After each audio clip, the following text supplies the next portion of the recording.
Hello everyone, welcome to my channel. आज हम discuss करने जा रहे हैं जीएफजी का problem minimum multiplication to reach end. Read करते हैं क्वेश्चन को। Given two integers start and end along with an array of integers array. In one operation you can multiply the current value by any element from array and then take the result modulo 1000 to obtain a new value. सबसे पहले आपको एक integer दे रखा है start और एक integer दे रखा है एंड और एक एरे दे रखा है आपको। अब आपके पास इस एरे में से आप कोई भी एलिमेंट उठा के आप स्टार्ट में मल्टीप्लाई कर सकते हैं। इसमें भी यही लिखा है, you can multiply the current value by any element from array. For example हम इस टेस्ट केस में देख लेंगे इसका example. Then take the result modulo 1000। अब क्वेश्चन ये है कि इसने रिजल्ट मॉड्यूलो 1000 क्यों कहा है? क्योंकि मल्टीप्लिकेशन एक बहुत एक्सपोनेंशियल ऑपरेशन है, अगर बार बार हो तो उससे बचने के लिए हमने मल्टी मॉड्यूलो 1000 करा है, ताकि हमारा जो मल्टीप्लिकेशन का आंसर जो कि मल आ सकता है तो वो 0 से लेकर के 999 के बीच में ही रहे।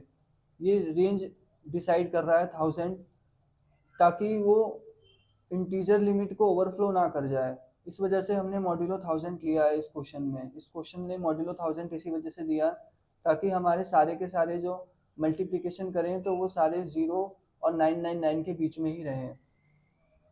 फिर पूछा गया find the minimum steps in which and can be achieved starting from start. अगर आप स्टार्ट से स्टार्ट करें और एंड पे पहुँचें तो आपके मिनिमम स्टेप्स कितने लगेंगे, ये इस क्वेश्चन में आपसे पूछा गया है।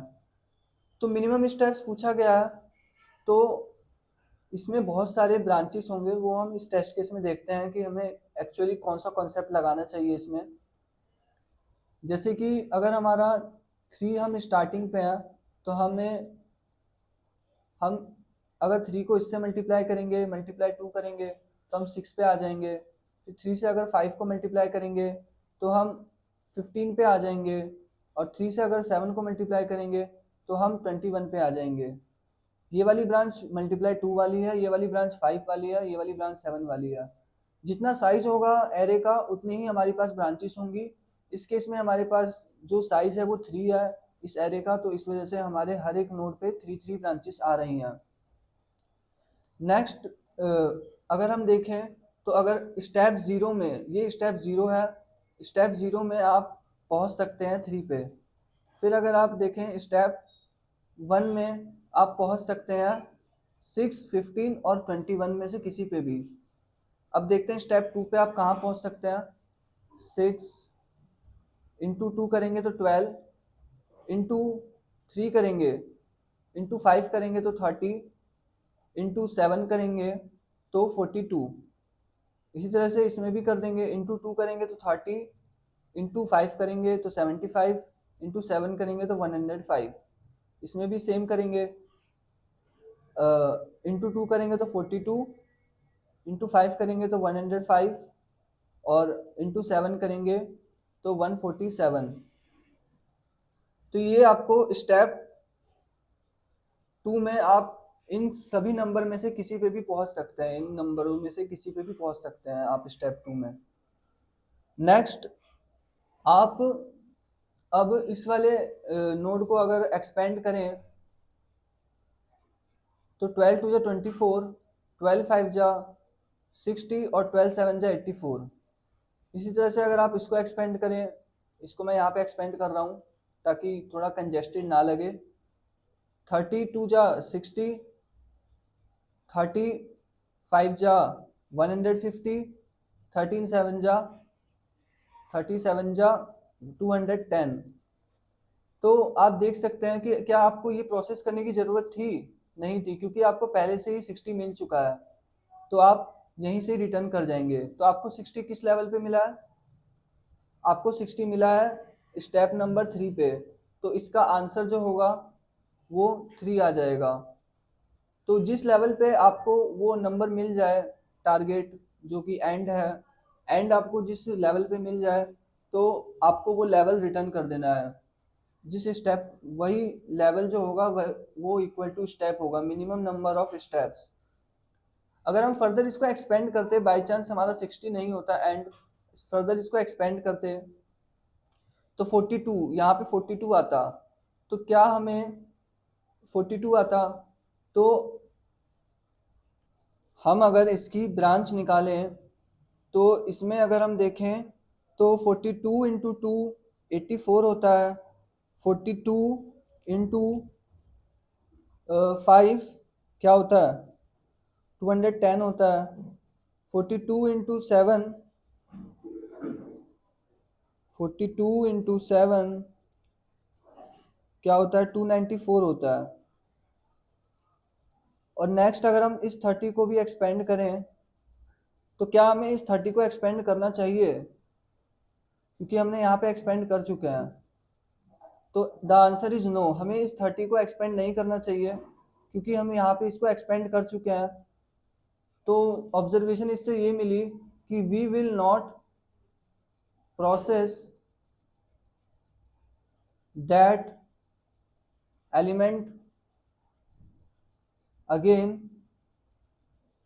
If we have seen it, हमने उसको अगर पहले देख लिया है तो हम उसको दोबारा एक्सपेंड नहीं करेंगे, तो ये यहीं से रिटर्न हो जाएगा। 75 को क्या हमने कभी पहले देखा है, द आंसर इज नो, तो ये आपका एक्सपेंड होगा, ये तो एक्सपेंड नहीं होगा, यहीं से रिटर्न हो जाएगा। 75 को देखेंगे तो ये आपका एक्सपेंड होगा, 75 2 जा 150, 75 5 जा 75 इंटू 5 इज इक्वल टू 375, 75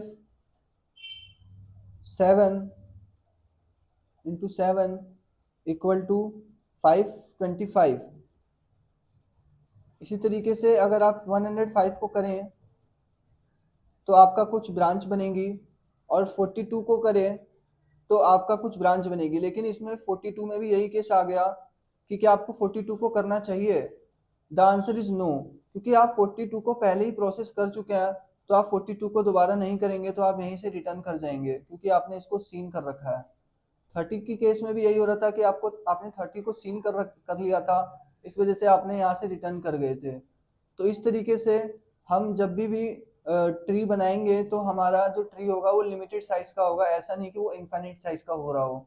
तो ये वाला केस हम इसी वजह से लगाते हैं ताकि हमारा जो ट्री है वो इनफाइनाइट ग्रोथ ना करे। जिस स्टेप पे हमें अपना एंड मिल जाएगा वही स्टेप हमारा आंसर हो जाएगा। फाइनली यही इंट्यूशन मैंने अपने कोड में भी एक्सप्लेन करी है, देखते हैं हम वो कोड।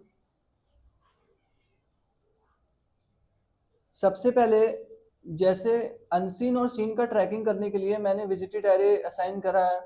अगर विजिटेड ऑफ आई अगर 0 है तो वो अनसीन माना जाएगा, इसको हमने पहले नहीं देखा। और अगर वो 1 है तो हमने उसको सीन, यानी हमने उसको पहले देख चुके हैं। अगर स्टार्ट और एंड दोनों बराबर हैं पहले से ही, अगर आपका स्टार्ट 4 है और एंड भी 4 है तो आपको क्या कुछ प्रोसेसिंग करनी चाहिए, नहीं करनी चाहिए, तो आपका आंसर डायरेक्ट 0 हो जाएगा।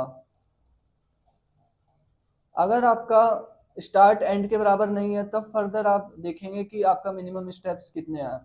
तो सबसे पहले मैंने क्यू को इनिशियलाइज करा है, लेवल 0 है, लेवल 0 पे हमारा कौन सा नोड होगा, लेवल 0 पे हमारा स्टार्ट नोड होगा, लेवल 0 पे हमारा स्टार्ट नोड होगा। लेवल बोल सकते हैं आप इसको या स्टेप बोल सकते हैं, बात बराबर ही है। अब विजिटेड ऑफ स्टार्ट क्या हो जाएगा, क्योंकि हमने स्टार्ट को सीन कर लिया है तो अब हम स्टार्ट के कॉरेस्पॉन्डिंग जो इंडेक्स है उस इंडेक्स पे जाके हम इसको सीन मार्क कर देंगे। विजिटेड ऑफ आई अगर सीन है तो हमने इसको देख लिया, यानी स्टार्ट को हम देख चुके हैं। While Q dot is empty, जब तक क्यू एम्प्टी ना हो जाए तब तक हम कौन सी प्रोसेस करेंगे, ये वाली प्रोसेस करेंगे। और अगर हम लेन देखें तो लेन क्यू का साइज है करंटली, अगर करंटली क्यू में 3 एलिमेंट हैं तो हम 3 एलिमेंट को प्रोसेस करेंगे और 3 के कॉरिस्पॉन्डिंग नया क्यू जो बनेगा उसमें ये 3 एलिमेंट सारे डिलीट हो जाएंगे, लेकिन जो नए एलिमेंट आएंगे वो नेक्स्ट लेवल के एलिमेंट्स होंगे।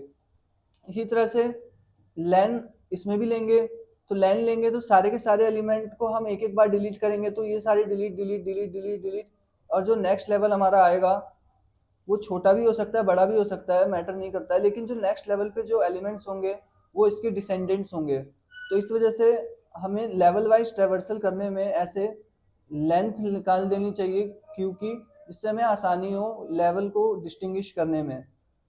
तो अगर आपको कभी भी जब भी आपने क्यू से निकाला टॉप और आपको एंड के बराबर मिल जाता है जिस लेवल पे, तो आप वो लेवल रिटर्न कर देंगे, वही आपका आंसर हो जाएगा। अगर आपको क्यू के बराबर नहीं मिलता तो आप टॉप जो है आपको एंड के बराबर नहीं मिलता, तो आप एरे को प्रोसेस करेंगे और visited of top into x multiply modulo 1000 इसीलिए कराया ताकि आउट ऑफ बाउंड ना हो जाए। आउट ऑफ बाउंड नहीं था, इस वजह से ही मैंने विजिटेड का साइज 1000 रखा है, क्योंकि मुझे पता है कि मल्टीप्लाई करने पे और अगर हम मॉड्यूलो 1000 कर देंगे तो 0 से लेकर के 999 के बीच में ही वैल्यू आएगी। फाइनली जब हमने एक बार क्यू में ऐड कर दिया तो हम उसको मार्क कर देंगे कि हम उसको दोबारा प्रोसेस ना करें। सिमिलरली हम हर एक लेवल के बाद लेवल को प्लस प्लस कर देंगे।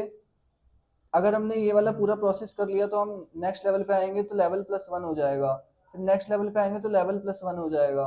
इसी तरीके से अगर आपने सारे एलिमेंट्स को प्रोसेस कर लिया, इसमें आप एक बात बताइए एक्ट में कितने नोड्स हो सकते हैं? तो 0 से 999 के बीच में नोड्स हैं, तो आपके पास अगर BFS लगा रहे हैं तो आपकी कॉम्प्लेक्सिटी मैक्सिमम O ऑफ 999 जा सकती है। इससे ज़्यादा आपकी कॉम्प्लेक्सिटी नहीं जाएगी, क्योंकि आपने सीन और अनसीन का यूज़ कर रहे हैं आप बार बार, तो इस वजह से आपका इतना ही कॉम्प्लेक्सिटी होगी। तो अगर आपको कहीं पर भी एंड नहीं मिल पाया तो आप रिटर्न कर देंगे -1, जो कि आपको ये डिनोट करता है कि आप कभी पहुंच ही नहीं सकते एंड पे। आप आई होप आपको मेरा कोर्स समझ में आया होगा। Thank you for watching my video. Please like share and subscribe.